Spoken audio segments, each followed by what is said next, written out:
Baik, bismillahirrahmanirrahim. Assalamualaikum warahmatullahi wabarakatuh. Saya perwakilan dari kelompok 4 yang akan membahas mengenai materi video motivasi belajar yang merupakan salah satu penugasan yang diberikan oleh dosen pengampu mata kuliah belajar dan pembelajaran. Nah, yang selanjutnya mari kita ketahui anggota-anggota kelompok dari kelompok 4. Nah, yang anggota kelompok keempat yang pertama, saya sendiri Agilium Sitensi dengan NIM 192704-2013. Kemudian yang kedua ada Andi Anugrah Ruksi Arbaa, Dia Hutari Permata Salsabila, Nadia Wahdania, Muhammad Mufti Ma'arif, Nur Aima, Nur Fadilawe, dan Samia Firdausia. Nah, itulah pengenalan dari anggota-anggota kelompok keempat. Kemudian untuk pembahasan yang pertama, mari kita sama-sama ketahui apa yang dimaksud dengan motivasi belajar. Nah, motivasi belajar terbagi menjadi dua pengertian atau terbagi menjadi dua definisi. Ada yang dipandang secara umum dan ada juga yang dipandang dari menurut beberapa ahli. Nah, yang pertama mengenai pengertian motivasi belajar secara umum. Nah, motivasi belajar secara umum merupakan keseluruhan daya penggerak baik dari dalam diri maupun dari luar siswa yang menjamin kelangsungan dan memberikan arah pada kegiatan belajar sehingga suatu tujuan yang ingin dicapai oleh seorang siswa dapat terkendali oleh objek belajar itu. Dapat dikatakan bahwa motivasi belajar itu penting untuk menunjang keberhasilan suatu pencapaian dan yang direncanakan oleh siswa itu sendiri. Nah, kemudian yang selanjutnya pengertian motivasi belajar menurut para ahli. Pada kali ini saya akan memaparkan dua ahli yang berpendapat mengenai motivasi belajar.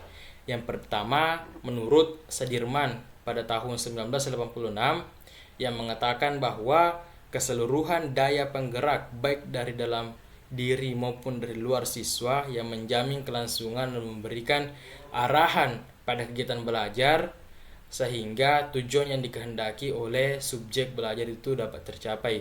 Nah, itu menurut pandangan dari Sudirman pada tahun 1986 mengenai motivasi belajar. Nah, kemudian ahli yang kedua yaitu menurut Jamarah pada tahun 2008, beliau berpendapat bahwa motivasi yang berasal dari dalam diri pribadi seseorang disebut motivasi intrinsik, yaitu motivasi yang menjadi aktif atau berfungsi tidak perlu dirangsang dari luar. Jadi beliau berpandangan bahwa motivasi belajar ditopang oleh motivasi intrinsik, yaitu motivasi yang hanya aktif dari dalam diri siswa, yaitu motivasi hanya berasal dari dalam diri siswa untuk merangsang dirinya sendiri bagaimana dia mencapai suatu tujuan yang ingin dicapainya. Nah, kemudian untuk penjelasan selanjutnya akan dijelaskan oleh anggota dari kelompok keempat. Saya atas nama Andi Anugrah Ruksya Arbaa akan melanjutkan pembahasan tentang fungsi motivasi belajar. Motivasi dalam belajar sangat penting, artinya untuk mencapai tujuan proses belajar yang diharapkan, sehingga motivasi siswa dalam belajar perlu dibangun. Menurut Nasution, motivasi memiliki 3 fungsi. Yang pertama, mendorong manusia untuk berbuat. Yang kedua, menentukan arah perbuatan. Yang ketiga, menyeleksi perbuatan yang harus dikerjakan yang serasi guna mencapai tujuan dengan menyisihkan perbuatan-perbuatan yang tidak bermanfaat bagi tujuan tersebut. Seseorang melakukan sesuatu usaha karena adanya motivasi. Motivasi yang lebih baik dalam belajar akan menunjukkan hasil yang baik. Dengan kata lain, bahwa dengan usaha yang tekun yang didasari adanya motivasi akan melahirkan prestasi yang baik. Bismillahirrahmanirrahim. Di sini saya akan membawakan materi tentang bentuk motivasi belajar.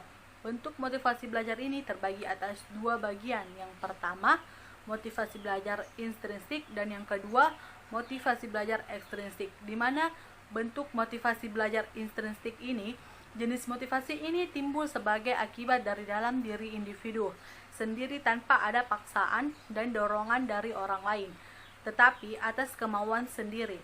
Misalnya, siswa belajar karena ingin mengetahui seluk-beluknya suatu masalah selengkap-lengkapnya, ingin menjadi orang yang terdidik. Semua keinginan itu berpangkal pada penghayatan kebutuhan dari siswa berdaya upaya melalui kegiatan belajar untuk memenuhi kebutuhan itu. Motivasi belajar ekstrinsik. Jenis motivasi ini timbul akibat pengaruh dari luar individu, apakah karena ajakan, suruhan, atau paksaan dari orang lain, sehingga dengan kondisi yang demikian akhirnya ia mau belajar. Winkel mengatakan, motivasi ekstrinsik, aktivitas belajar dimulai dan diteruskan berdasarkan kebutuhan dan dorongan yang tidak secara mutlak berkaitan dengan aktivitas belajar sendiri. Sekian yang dapat saya sampaikan, kurang lebihnya mohon dimaafkan. Slide selanjutnya mengenai faktor intrinsik yang mempengaruhi motivasi belajar siswa. Yang pertama itu ada minat. Setiap kita melakukan sesuatu pasti diawali dengan minat. Jadi semakin besar minat kita, pasti kita akan semakin berniat untuk melakukan kegiatan itu. Yang kedua itu ada cita-cita. Cita-cita itu sangat penting untuk motivasi belajar siswa, karena semakin besar tujuan, semakin besar goals yang kita inginkan, pasti semakin besar pula usaha kita untuk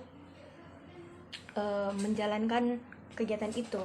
Terus yang ketiga itu kondisi siswa atau keadaannya, karena semakin nyaman kita pada suatu lingkungan, ya pasti semakin kita tidak terbebani dengan kegiatan yang kita lakukan seperti belajar. Jika kita nyaman, pasti kita tidak akan terbebani. Berbeda jikalau ada dalam suatu lingkungan itu kita ada teman mungkin yang kita tidak sukai, atau ada lingkungan yang tidak kita sukai, pasti pembelajaran itu tidak bakalan efektif, pasti ada kendala dalam pembelajarannya. Makanya sehingga apabila seorang pendidik mampu mengakumulasi ketiga hal tersebut, pasti akan dapat dipastikan bahwa pendidik tersebut mampu meningkatkan motivasi belajar siswa. Nah, selanjutnya faktor-faktor yang mempengaruhi motivasi belajar dari faktor ekstrinsik. Yang pertama adalah lingkungan keluarga. Lingkungan keluarga merupakan salah satu yang mempengaruhi motivasi belajar. Hal ini dapat ditinjau dari beberapa aspek, yaitu latar belakang pendidikan. Latar belakang pendidikan anggota keluarga menurut saya memiliki peran penting dalam hal mempengaruhi motivasi belajar seorang anak. Misalkan, seorang anak yang berasal dari keluarga yang memiliki latar belakang pendidikan yang kurang tinggi pasti memiliki kendala dalam hal membangun motivasi belajar anaknya. Yang kedua, perekonomian keluarga. Tidak dapat dipungkiri bahwa ekonomi keluarga memegang peranan dalam mempengaruhi motivasi belajar. Akan muncul masalah-masalah yang berkaitan yang secara tidak langsung mempengaruhi motivasi belajar, misalnya penggunaan alat-alat yang berkaitan dengan pembelajaran seperti alat tulis menulis dan uang jajan. Namun kadang muncul fenomena bahwa anak yang berasal dari keluarga tidak mampu, justru merekalah yang berprestasi, dan sebaliknya. Kemudian yang ketiga, sistem sosial dalam keluarga. Dari analisa yang saya lakukan bahwa nilai-nilai atau norma yang diyakini dalam suatu keluarga memberi pengaruh terhadap motivasi belajar. Contohnya anak keturunan nelayan. Mereka sangat dipengaruhi oleh aturan-aturan yang terbentuk dalam keluarganya. Misalkan setelah pulang sekolah mereka sering pergi membantu orang tua menangkap ikan, sehingga muncul paradigma bahwa tak perlu sekolah tinggi untuk menjadi nelayan. Biar tidak sekolah tetap bisa jadi nelayan. Kita dapat lihat bahwa realita anak yang berasal dari pesisir jarang memiliki pendidikan yang tinggi. Kemudian lingkungan sekolah. Lingkungan sekolah merupakan titik sentral di mana seorang anak berusaha untuk membangun pengetahuannya, dan oleh karena itu ada beberapa aspek dalam lingkungan sekolah yang mempengaruhi motivasi belajar, antara lain sarana dan prasarana. Sarana dan prasarana berpengaruh terhadap motivasi belajar, sehingga tidak langsung kondisi dan ketersediaan sarana akan dapat membangkitkan motivasi belajar. Kedua, guru. Guru sangat berperan dalam membangkitkan motivasi belajar siswa. Hal ini karena berfungsi sebagai motivator, mediator, dan fasilitator. Maka posisi seorang guru sangat sentral dan paling utama dalam hal membangkitkan motivasi belajar siswa. 3. Manajemen sekolah. Manajemen sekolah berpengaruh dalam meningkatkan motivasi belajar. Kemampuan kepala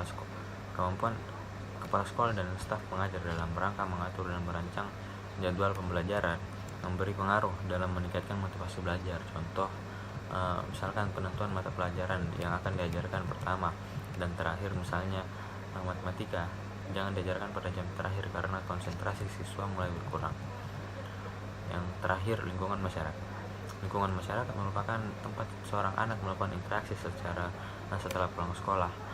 Dalam masyarakat, seorang anak belajar tentang baik buruk sehingga akan berpengaruh terhadap motivasi belajar, dan di masyarakat juga seorang anak akan bertemu dengan seorang guru yang mengajari di sekolah, sehingga tingkah laku guru dalam masyarakat akan memberi mereka cara pandang tentang yang diajarkan gurunya.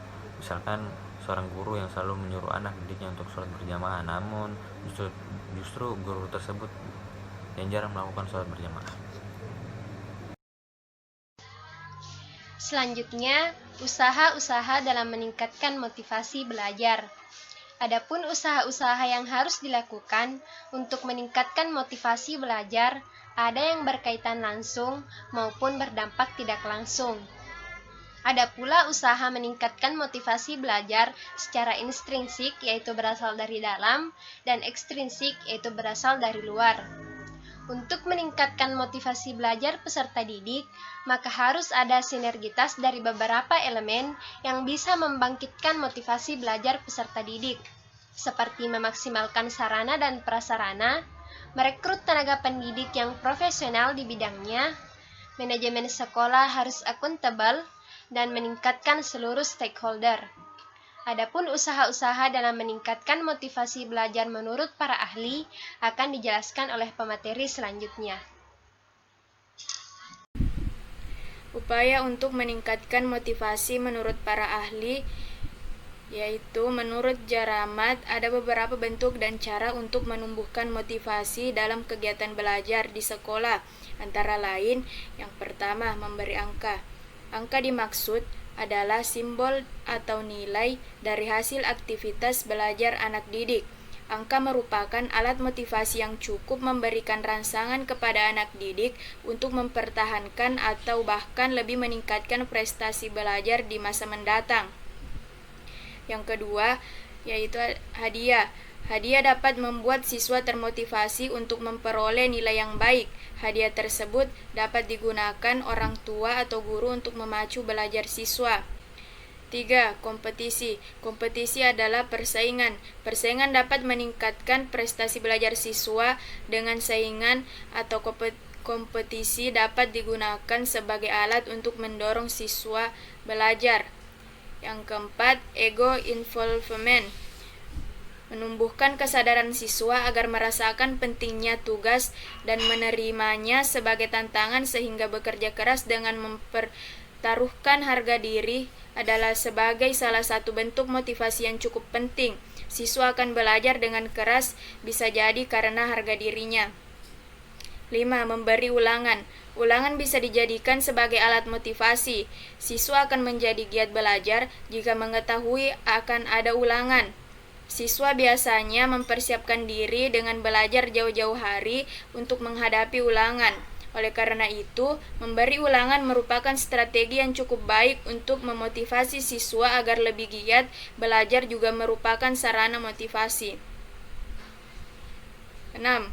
Mengetahui hasil. Dengan mengetahui hasil belajarnya, akan mendorong siswa untuk giat belajar. Dengan mengetahui hasil belajar yang meningkat, siswa termotivasi untuk belajar dengan harapan siswa akan terus meningkat. 7. Pujian. Pujian adalah bentuk reinforcement positif sekaligus motivasi yang baik. Guru bisa memanfaatkan pujian untuk memuji keberhasilan siswa dalam mengerjakan pekerjaan sekolah. Dengan pujian yang tepat akan memupuk suasana menyenangkan dan mempertinggi gairah belajar. 8. Hukuman. Hukuman merupakan reinforcement negatif, tetapi jika dilakukan dengan tepat dan bijak akan merupakan alat motivasi yang baik dan efektif. 9. Hasrat untuk belajar. Hasrat untuk belajar berarti ada unsur kesengajaan dan ada maksud untuk belajar. Hasrat untuk belajar merupakan potensi yang ada di dalam diri siswa. Motivasi ekstrinsik sangat diperlukan agar hasrat untuk belajar itu menjelma menjadi perilaku untuk belajar. 10. Minat. Minat besar pengaruhnya terhadap aktivitas belajar. Siswa yang berminat terhadap suatu mata pelajaran akan mempelajarinya dengan sungguh-sungguh karena ada daya tarik baginya. Proses belajar akan berjalan lancar jika disertai dengan minat. Minat dapat dibangkitkan dengan membandingkan adanya kebutuhan, menghubungkan dengan persoalan pengalaman yang lampau, memberi kesempatan untuk mendapatkan hasil yang baik, dan menggunakan berbagai macam metode mengajar. Yang terakhir yaitu tujuan yang diakui. Rumusan tujuan yang diakui dan diterima oleh siswa merupakan alat motivasi yang cukup penting. Dengan memahami tujuan yang hendak dicapai, akan timbul gairah untuk belajar. Selanjutnya saya akan melanjutkan materi yaitu usaha meningkatkan motivasi belajar yang dilakukan oleh guru, antara lain gunakan metode dan kegiatan yang beragam, jadikan siswa peserta yang aktif, buatlah tugas yang menantang namun realistis dan sesuai, ciptakan suasana kelas yang kondusif, berikan tugas secara profesional, hindari kompetensi antar pribadi, berikan masukan, hargai kesuksesan dan keteladanan, antusias dalam mengajar, dan kenali minat siswa. Kesimpulan yang dapat kami ambil dari materi motivasi belajar bahwa motivasi belajar adalah keseluruhan daya penggerak baik dari dalam diri maupun dari luar siswa yang menjamin kelangsungan dan memberikan arah pada kegiatan belajar sehingga tujuan yang dikehendaki oleh subjek belajar itu dapat tercapai. Motivasi dalam belajar sangat penting, artinya untuk mencapai tujuan proses belajar mengajar yang diharapkan sehingga motivasi siswa dalam belajar perlu dibangun. Ada dua bentuk motivasi dalam belajar, yaitu motivasi intrinsik dan motivasi ekstrinsik. Faktor yang mempengaruhi motivasi belajar siswa yaitu faktor intrinsik seperti minat, cita-cita, dan kondisi siswa. Sedangkan faktor ekstrinsik yaitu lingkungan keluarga, lingkungan sekolah, dan lingkungan masyarakat.